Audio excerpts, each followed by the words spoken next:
Okay, so the third lecture, Cameron Allen has joined me. Thank you, Cameron, for joining. Appreciate you for having me.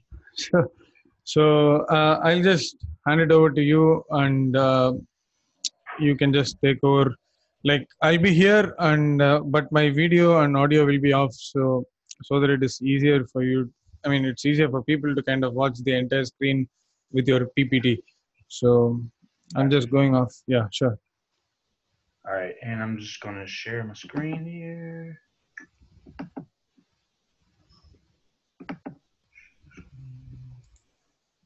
There we are.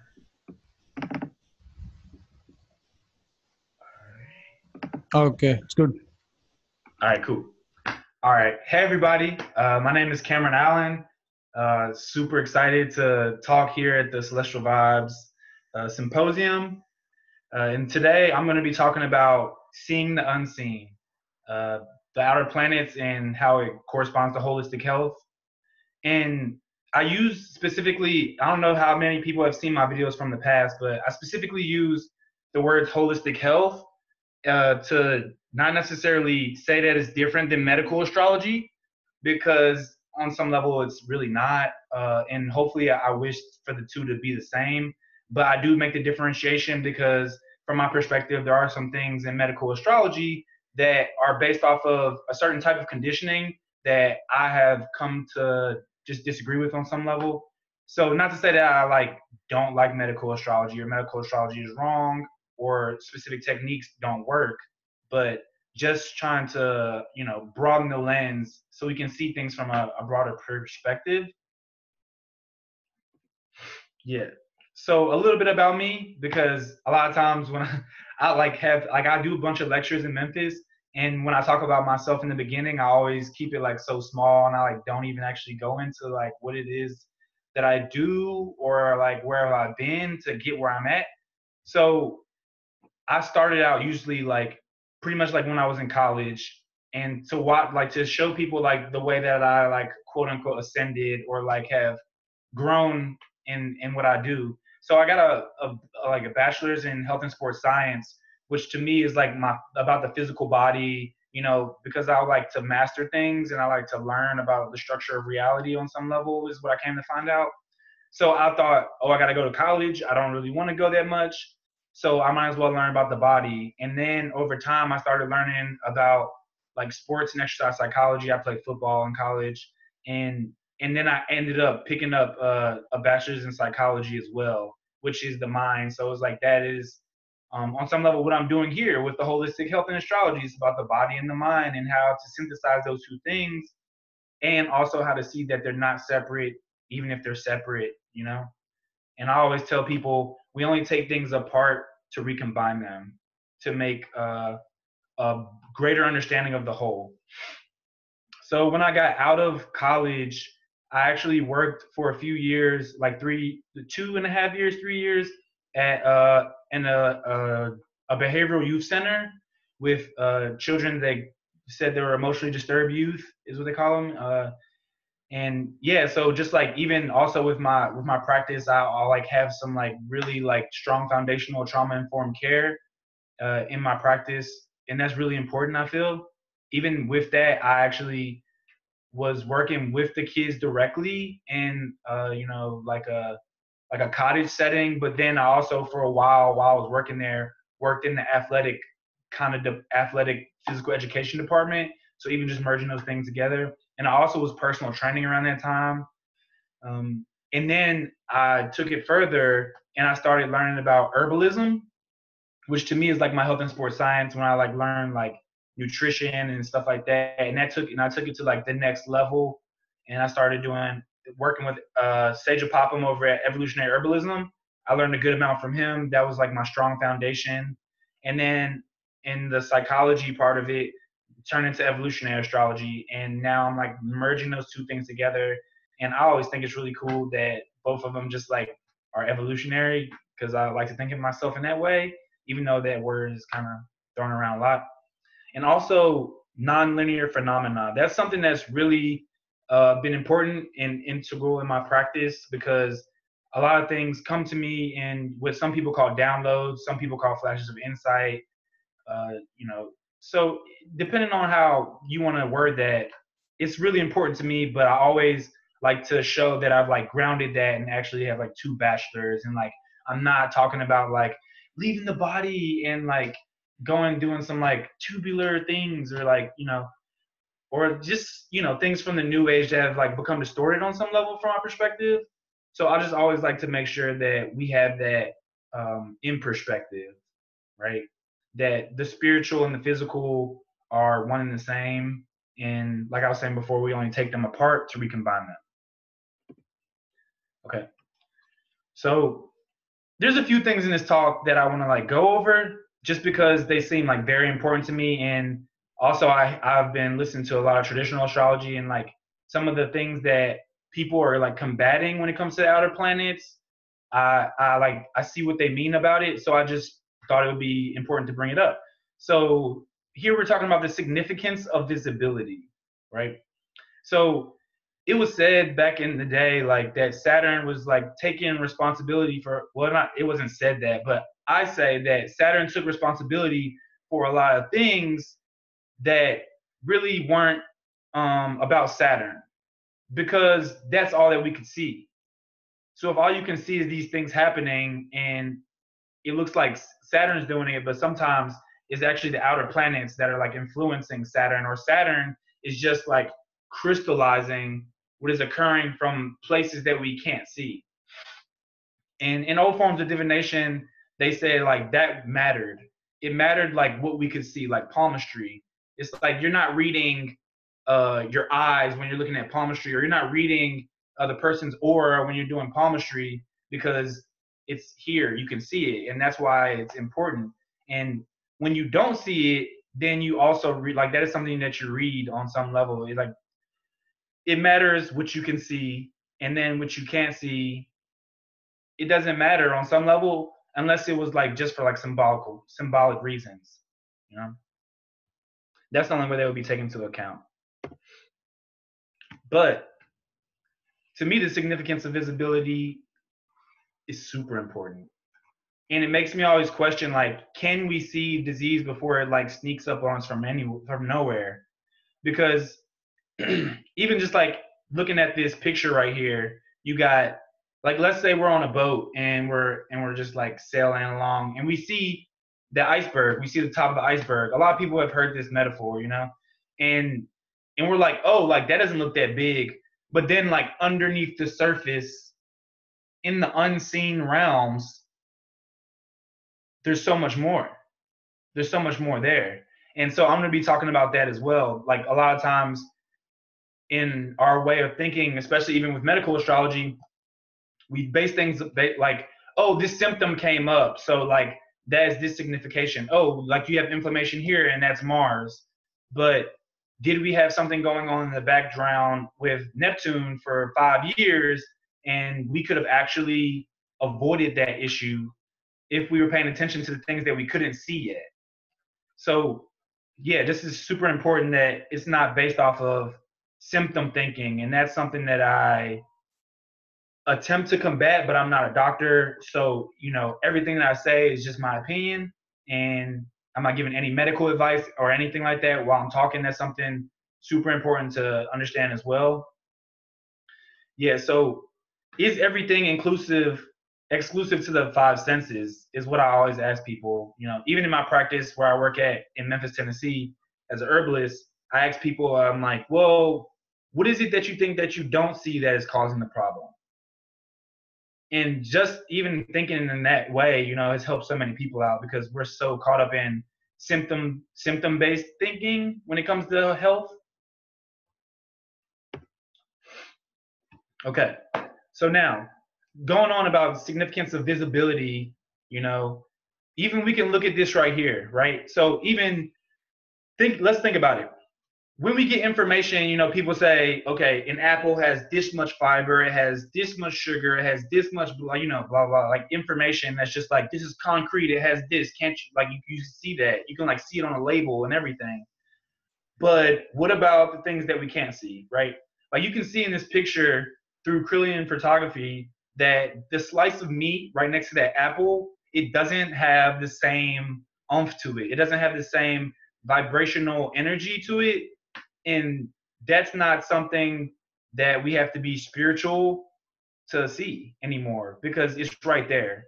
So now the unseen is becoming seen through technology, which is Uranus, which also is just like, it just like shows that we can actually see the unseen, in moments and times. Even look at this. So you got organic mushroom, and it has like all this energy like coming off of it. And then you have a conventional mushroom, which, yeah, it still has energy, but not as much energy, right? And the broccoli, all these things. Even something that's been important to me too is like looking at the cooked baby carrot versus the raw baby carrot. Like the cooked baby carrot, it has energy, but on some level it's distorted from my perspective. When the raw one is just like vibrating, you can see that it's like the whole energy field is just like vibrating. And then also, when people talk about the significance of visibility, you can look at the spectrum of light over here in the slide, and look how small that is, like what we can actually see. So on some level, what we can see is actually the minority. It's such a small amount in comparison to the whole spectrum. We're seeing like this much. So the significance of visibility, I question it. Is it really everything that we can see with just our senses, the five senses? And then I have this picture down here, all these people with like certain types of emotions, and then you can see there's like an aura field around them.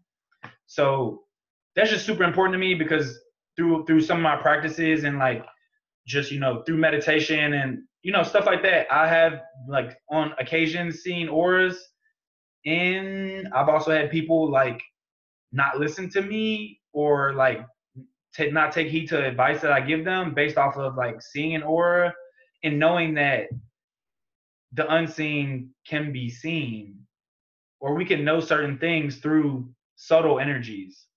And that shouldn't, and I shouldn't, that doesn't have to be something that's like some spiritual thing that is just like floaty, because if I see somebody walk up and they have energy around them, like even this guy, the guy on the bottom right, number 6, you can feel that, right? You can walk into the room and you might not even see that, but you can like feel it, and you turn around and it's somebody who's angry. Or all of us have done it. We've walked into a room and we feel something, we look over, and the feeling that we felt is the person that we look at, like directly at them, like as if they had sadness and we could see it, but not with the senses that we're used to using, Okay, also the speed of the outer planets. So the speed of the outer planets is a reflection of, basically what I'm saying here is a reflection of either how long it takes for things with our health to become an issue, or that it like the issue has already been there and we're going to have to like modulate the issue. So let's take our parents. If our parents had something going on with, or like people say it runs in your family, if it runs in your family, then that is like the outer planets. It's transpersonal. Yeah, it's Saturn for sure, and it's karma, because it's finally crystallized and it's here and we can feel it. But on some level, it's bigger than that. It's larger than that. And you might not even be able to see exactly what it is, which is super important.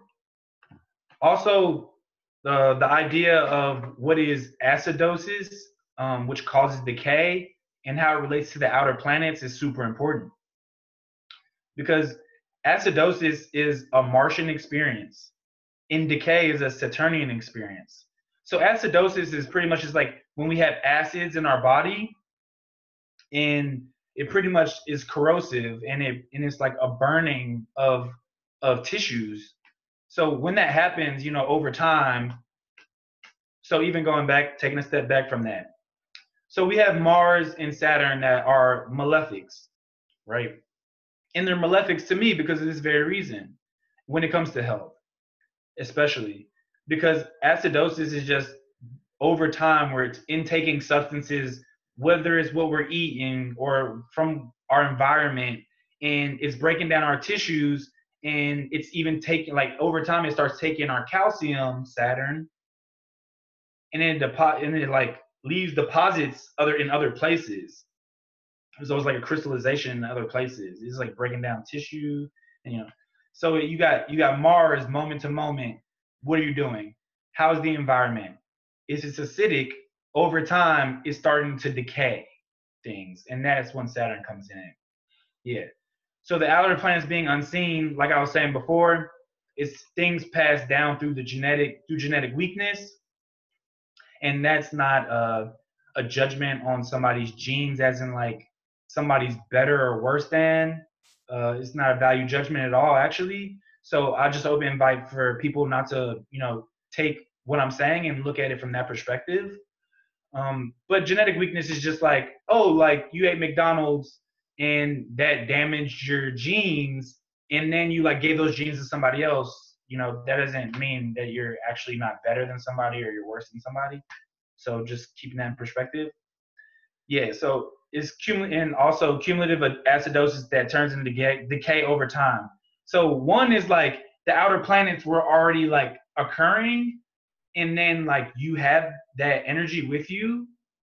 So it's seen. It's like unseen. Why do I have this? Like, why was I born and I have autoimmune disease? Why was I born and I have these things going on? Or for some people, it's like over time, like, I don't know what happened. Like, I've been healthy and now I'm 50 and I have all these issues and I don't know what happened, because I always eat a healthy diet, because I eat 3 times a day, or, varying things that we do that we think that are healthy for us, but on some level, a lot of times they're not, just based off of the way that we've been conditioned in this reality. So next we have the outer planets as higher octaves, right? So here we have Pluto and Mars, which can lead to burnout or stagnation. So using the Mars energy, we can moment to moment do a lot of things. We can assert ourselves, and if we assert ourselves too much, it leads to burnout. But on the other side of that, if we are actually like hesitant and we aren't using that martial force, then over time we become stuck and stagnant. And that is with the body and how we live in our lifestyle. Within the consciousness is the conscious desire. So, and like the conscious desire could be seen as the personal will, or like the egoic will, if you will. That's funny. All right. So yeah, but then Pluto, you got the unconscious desire. So Pluto is like behind the scenes doing a bunch of things, right? It's actually like pressing all the buttons on some level. And then Mars is like acting it out, right? And you'll see later when I go get into the planets why, because Mars would be seen as like the adrenals on some level, and like just the energy that we can have through the endocrine system, which is Pluto. So stick with me, because I'm going to get to all the things that will connect this later. Yeah, so back to that again. What happens when Mars is not in balance? It burns Pluto out and it distorts it. Because when we use too much of our energy, then our endocrine system can't function properly. And if we're not using our energy, then our endocrine system gets stagnated and it can't function properly in that way as well. So one is like using too much energy and we burn out, and then the whole system is affected. And then another one is not using the energy or being stagnant, and it gets crystallized and it's just stagnant, and the energy can't move through the endocrine system. So now we have Neptune, and it as a higher octave is from Neptune to Venus. So this can cause us to be congested, foggy, and lethargic within our tissue states in our body. Because Venus is like very like relaxed, and she's all about pleasure and indulgence, and she likes the senses and beauty and stuff like that. And if we do that too much, then if we indulge, we get stagnant from having too much. It bogs us down on some level. And in the psyche or like in somebody's life in their reality, how they're acting it out. Venus to me, a lot of times conditional love, and not saying that in a bad way, because like there are conditions to certain things. Like I need to take care of myself, so I'm gonna make choices that reflect that. Like I can't. It's like I can't give you all this love that you need because like I gotta go to work so I can survive. Like I gotta take care of my survival needs. So yeah, that's conditional. And then in Neptune, it's unconditional. It's just like giving, or it's just a free flow, if you will. So yeah, that's what happens when Venus becomes unbalanced. It drowns in excessive outpicturing and becomes illusory. You know, so it's like the things that we need for ourselves, which is like very conditional. Like I need this, I need this, I need that. If we put that out onto the reality and we like idealize that, or if we're like, "Ooh, this is what I need," like you have that, then you know on some level a lot of times that brings us to like an illusion or like a delusion or like a fantasy or idealistic reality where we're trying to get these people to give us what we need, so that can cause issues. Also in the body, I'm just gonna go ahead and talk about it a little bit. So Venus will correspond to the kidneys, and then Neptune will correspond to the lymphatic system. So the lymphatic system pours out through the kidneys, and that is the way that I perceive it to be a higher octave um, of Venus. Okay, so now we have Uranus and Mercury as octaves, and those energies can be anxious, erratic, scattered, and fragmented. Mercury in the psyche is the present moment and the access to like memories, like right in the right now. You know, it's also like how the information flows. And then Uranus is like long-term memory. So a lot of us can remember or make the connections about what happened last week, but can we remember what happened when we were one? Can we remember what happened when we were two? Or even from the perspective of evolutionary astrology or people who believe in karma and reincarnation, can we remember who we were before this life, right? So what happens when Mercury gets unbalanced? Like what does it do to Uranus? It causes short circuits of the system and becomes erratic. And that happens in the nervous system. Like let's say we're taking on too much information. A lot of times that can make us just like short circuit. Like I'm hearing this over here. This person is talking to me. This person's tapping me on the shoulder. And I'm like, just, you know, it just like it kind of gets you like spazzy a little bit. And that's just like when it's excess of energy. And then on the opposite of the side of that, Uranus can like has no conduction to even communicate to us when Mercury is stagnant or too slow or in a excessive deficient state of being. Taking another step back, when we're thinking of octaves, I always invite people to think about musical scales, because I didn't go over that in the beginning because I just took it at face value that everybody knew that, which I shouldn't do, but it's all good. But just think about it. Think about when you have the musical octaves, right? So it's like the same thing, but on a different level, on a higher level, or you can even say more subtle level. So it doesn't have to be like higher, lower, like better, worse. You know, it could be one is just more expansive, or one's more subtle and you can't see it, but it's influencing the other. Okay, the outer planets as transpersonal. So right here, I just define transpersonal so we all stay on the same page. So transpersonal means extending or going beyond a person or individual, and I put unit at the end. I added that. So it's like it's going beyond an individual person or it's going beyond the individual unit. For the sake of this talk, at least. So trans just means beyond, through, and then personal pertaining to self or the individual unit. And here's where the outer planets really shine to me, because the endocrine system, the nervous system, and the lymphatic system within the human body affect the body systemically. And I say that not to say that if your kidneys aren't working, then it's not going to affect your whole body. I'm not saying that. Not saying if your liver's not working properly, it's not going to affect your whole body. Because if Venus isn't working in your chart, kidneys, If Jupiter isn't working in your chart, Jupiter, liver, then yeah, it's gonna affect everything on some level.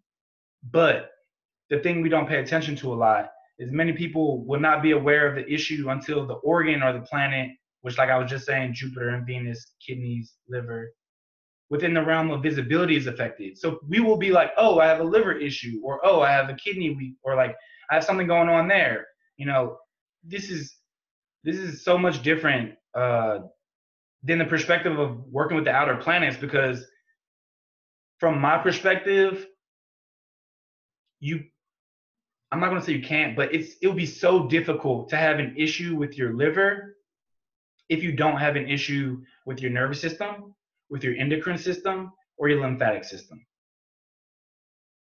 which is pretty huge to me when I started looking at it from this perspective. And maybe a lot of people do, but I feel like we start at an organ system, which would be like starting at Jupiter, and then we go over to like Neptune later, if it makes sense or if it's in the picture.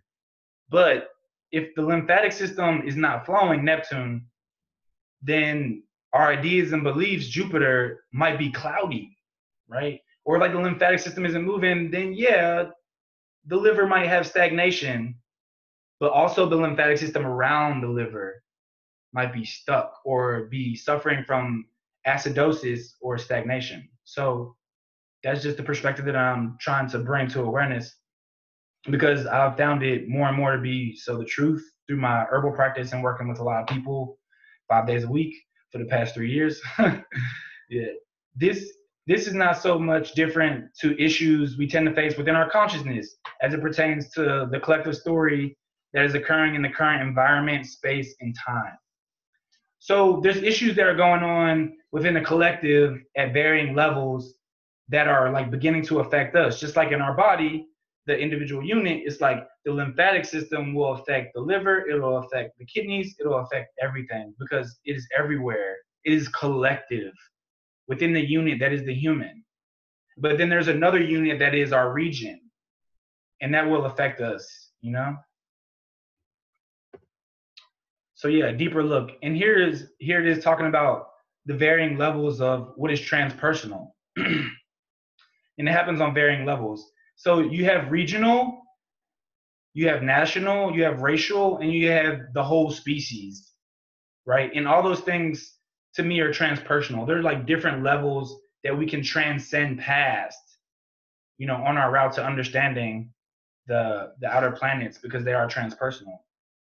Also, we can even go into our body and see the reflection of that, right? So you have a cell, and then there's something that transpersonal that happens, and then you go to the organ, and then there's something transpersonal that happens from the organ, and you have the organ system, and then it's transpersonal, and you have the whole body.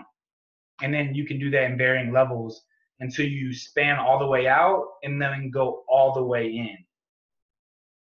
So just understanding that. Also with our health, looking at the region that we maybe not even grew up in, but like where our family's from, the regions that our families have come from. Even like being in America, we have like transpersonal things that are happening. Like if you're in America, then you learned the standard American diet, and that is something that is bigger, is beyond us, right? And that does influence us without us even seeing it correctly all the time. How many of us have sat around and thought like, oh yeah, like that standard American diet, like that's why my Saturn, you know, that's why I have arthritis, because of that, right? It just doesn't happen. But those are things that affected us without us even seeing it. So that's something super important to tune into. Yeah. Also, being born with genetic weakness is real, is very real. And this again is transpersonal. So it's actually beyond us. So if somebody ever even says anything about you have genetic weakness or anything like that, just know it's not even really about you all the way on a personal level. It is beyond you. It's beyond me, the things that I have that are in my genetic traits. Not to say that we can't change them or that we can't go beyond what we're doing, but it's there, right? Yeah, right. Like I was saying, if it's if it's bigger than us, then we must go beyond our own story to contextualize it. And yeah, it doesn't have to, so it doesn't have to be like such a shocking experience. Okay, so the current space and time we're in. Now I can start talking more, like just talking straight up about the planet. Some of that, like I had to like just give a perspective on to help like decondition, or like just so you can see the lens that I'm trying to see through and show. The South Node in Capricorn conjunct Saturn and Pluto. So this is one of the main reasons why I'm having these talks right now and like presenting this to the world on some level, because the South Node is representing the past, and Saturn and Pluto are representing, to me, there's many other interpretations out there, the restructuring and the redefining of things that were disempowering, and the disempowering would be Pluto, and the restructuring and the redefining would be Saturn. And Capricorn, to me, is about how we go about doing it and how rigid we have or haven't been in that, within that conditioning. And the conditioning from the past, when it comes to health, it is from my perspective based on incorrect thinking. And that's just because like the human body is made to consume certain things in certain types of ways. And I've done other talks. You can go look up my name, EA Zoom, and type in Cameron Allen. And I've had some other talks. You can go tune into those to get a deeper understanding of what I'm talking about in that way. But we do digest things in a proper way. And we've been conditioned to eat things that aren't proper for the human body. And the North Node moving forward in Cancer is about how we nourish ourselves moving forward. So we're breaking down and redefining the past things that were disempowering to our body from the past, so that we can move forward and nourish ourselves into the future, and understanding that those two things are not separate. Okay, so now we're going to go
Okay.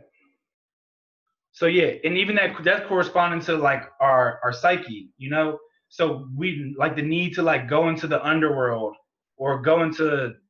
Is something happening here? Okay. Yeah, going into the underworld, you know, that's the same thing I was talking about going into my detoxification process. That's the same thing that we do with our psyche when we go into like depth psychology or like how I work with evolutionary astrology. We do that to go into the places that are deep and dark and seem like the realms of Hades and to transform those things and to make them actually our power. Also, thinking about how in our body, uh, if things are stagnant and they're not eliminated through the colon and the bowels, then it does become death and putrefaction.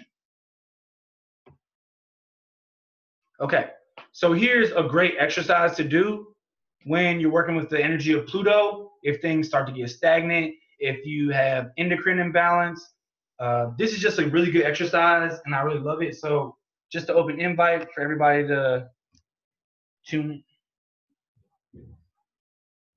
Uh, okay. Okay, so Ashwin said his laptop froze. So let me see if everybody's still on here. Okay.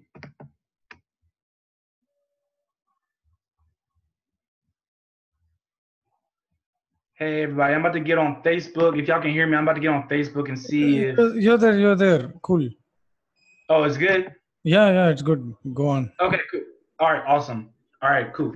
So yeah, this exercise is a Pluto exercise. For let's see, boom.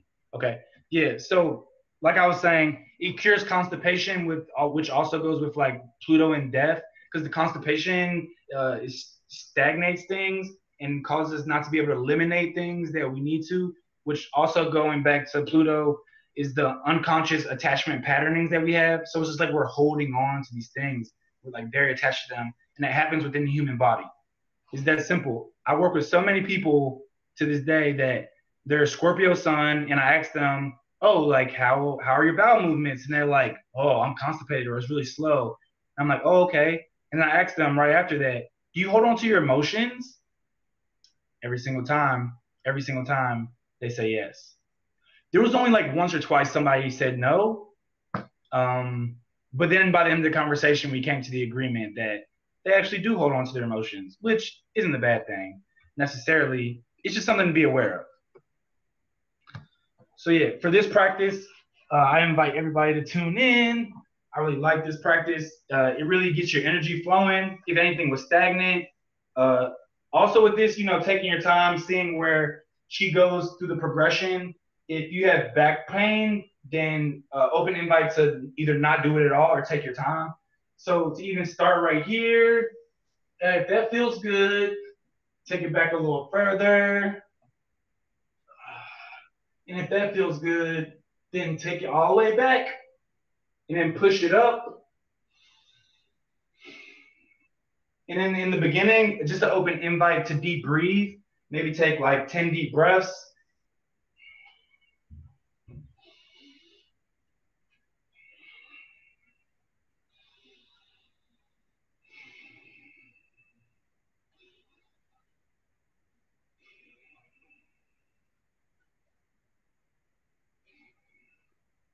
And then open invite as well. If anybody's familiar with what they call the breath of fire, it's just like when you're breathing out, your belly's going in, like, and then when you breathe in, your belly's coming back out. So it's, and you can add that to this practice to increase the intensity, which is Pluto. So open invite to increase the intensity. And we're just gonna do that for a moment here.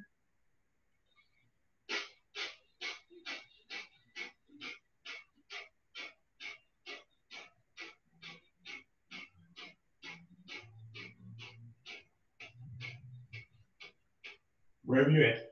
Ooh, wherever you're at, stop, take a deep breath.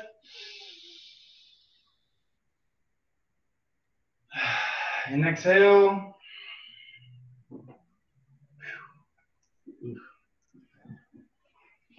And kind of feel into that. Oh, wait, did I? Oh, man. Yeah. Oh, I didn't. I should stop sharing. Okay.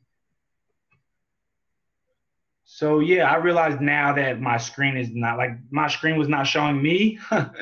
So I hope y'all stuck along with me.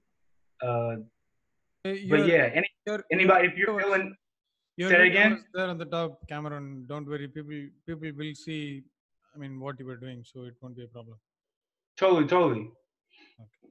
Yeah, and if anybody has any feedback or any experiences that they could feel, then open invite to share. But just know that that practice is super helpful for keeping the body open, and also is really great for like exposing ourselves to be like vulnerable.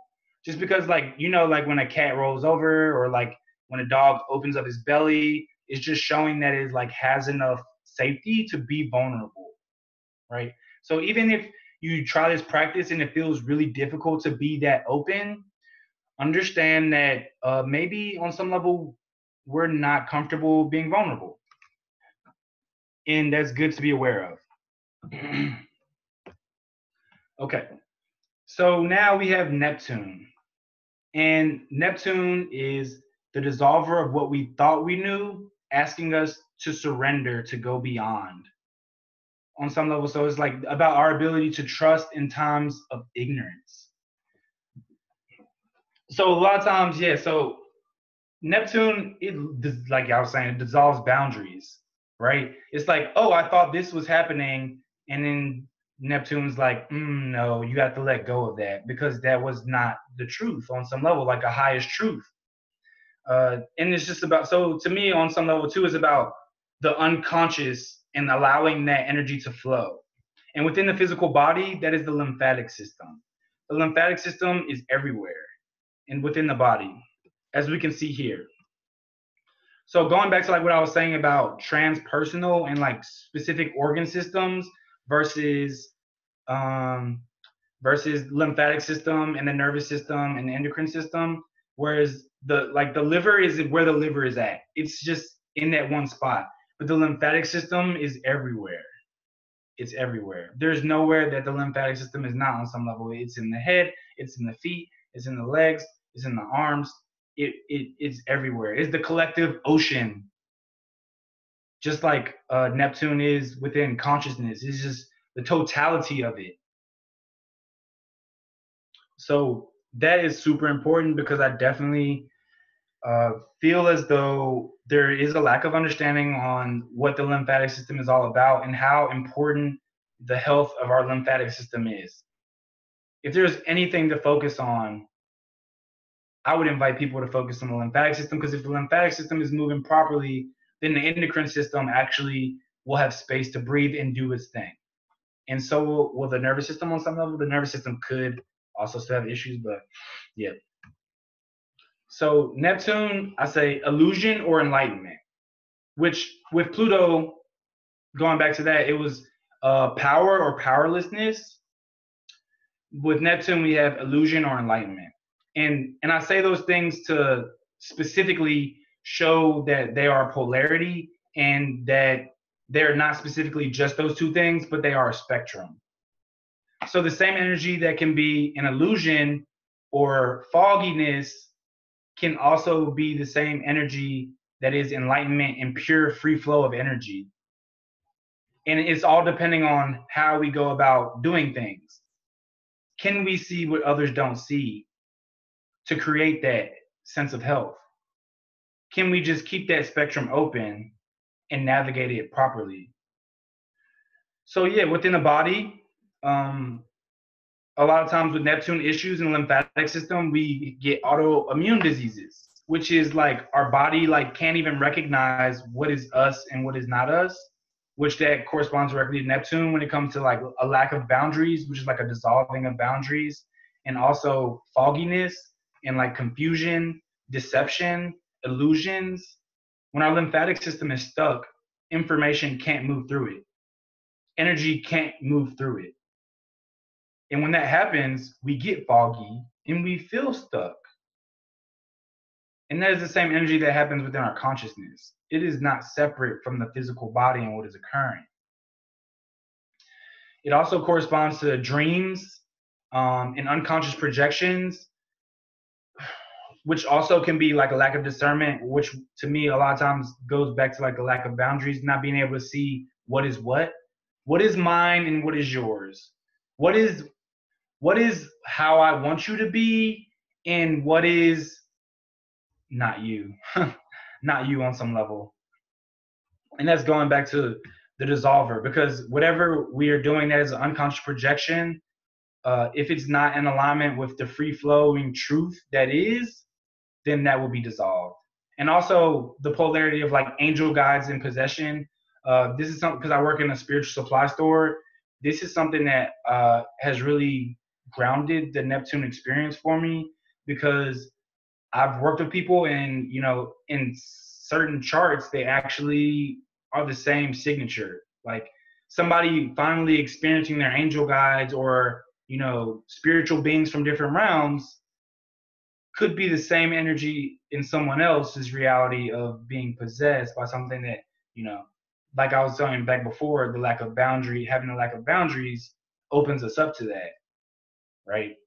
So the lack of boundaries isn't always necessarily good. It isn't also necessarily bad, because we do have to dissolve our boundaries to work with transpersonal things, to see things outside of ourselves and beyond ourselves. So just knowing that those two things are like, everything's just a spectrum. That's what I'm getting at. It's all just a spectrum.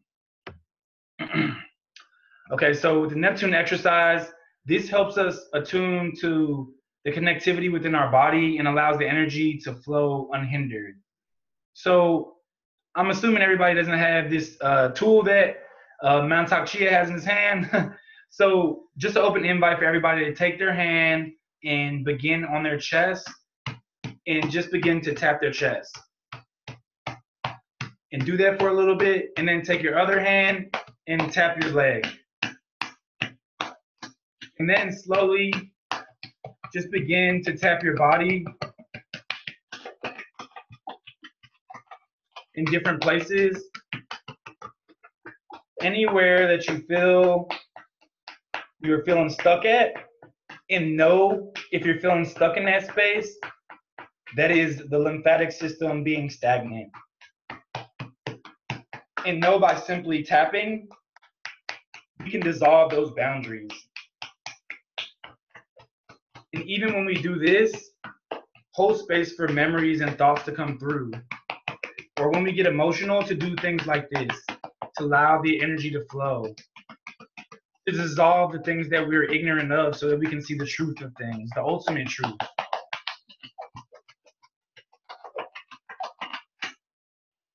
And then stop. And just feel how everything is connected, how everything can flow, how things that we might not have noticed before we can see.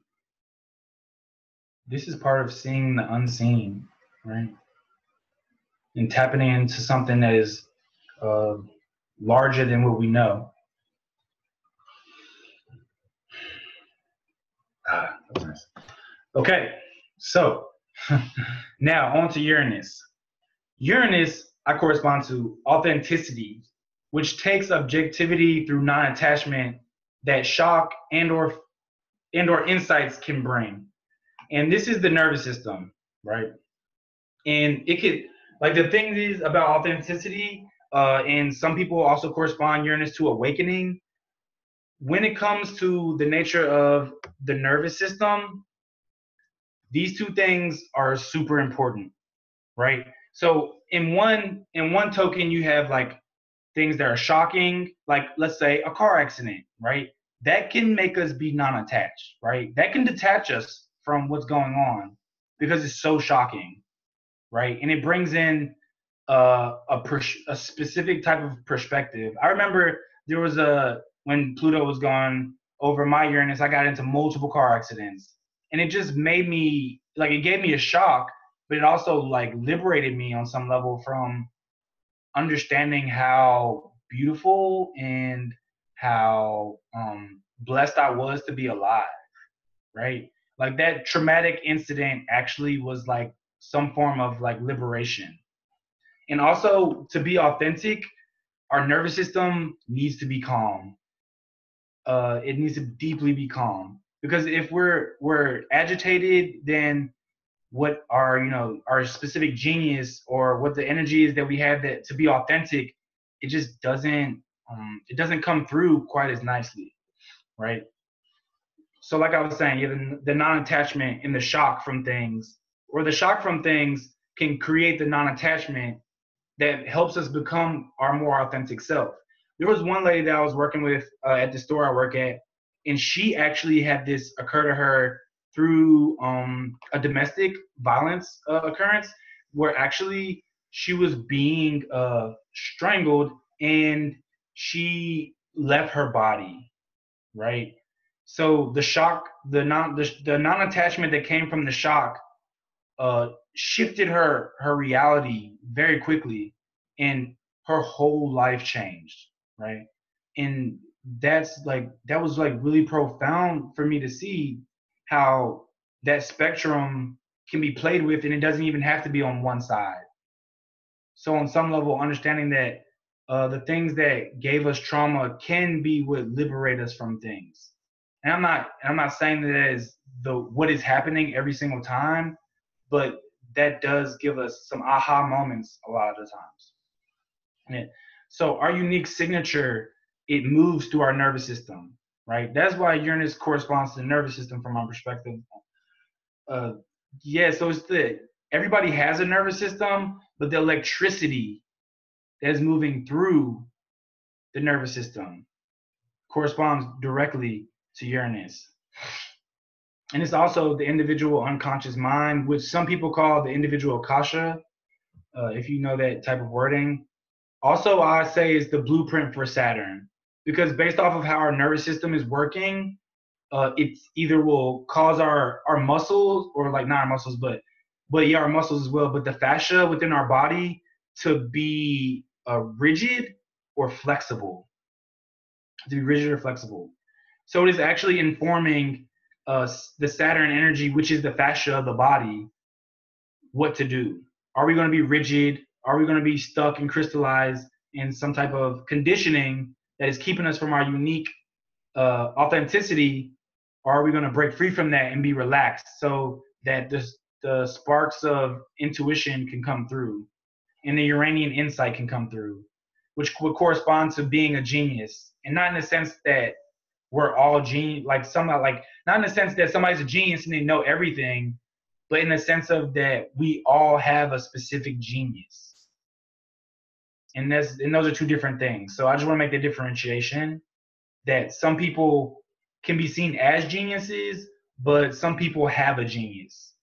Like some people have a genius to build, cars, or like make new advancements in technology. Some people have it to just know how to work with people one on one. Some people have it to be able to identify patterns. That is like everybody has a specific genius. That's all I'm saying, which corresponds to our nervous system being calm enough for us to be able to hold space for our unique authenticity. Okay. So here we have what's called stretch pose. And this exercise actually helps us to recalibrate the nervous system. It strengthens our core, which is where our authentic self lives from my perspective.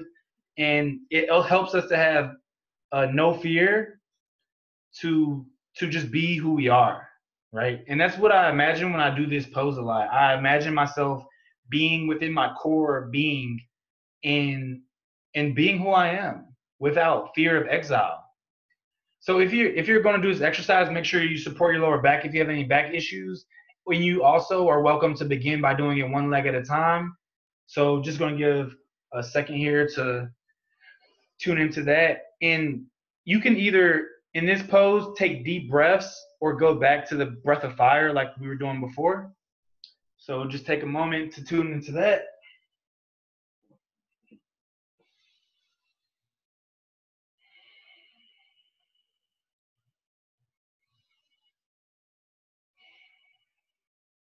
in being mindful while you're doing the stretch pose, if you begin to shake, let yourself shake. That in and of itself is the recalibration of the nervous system.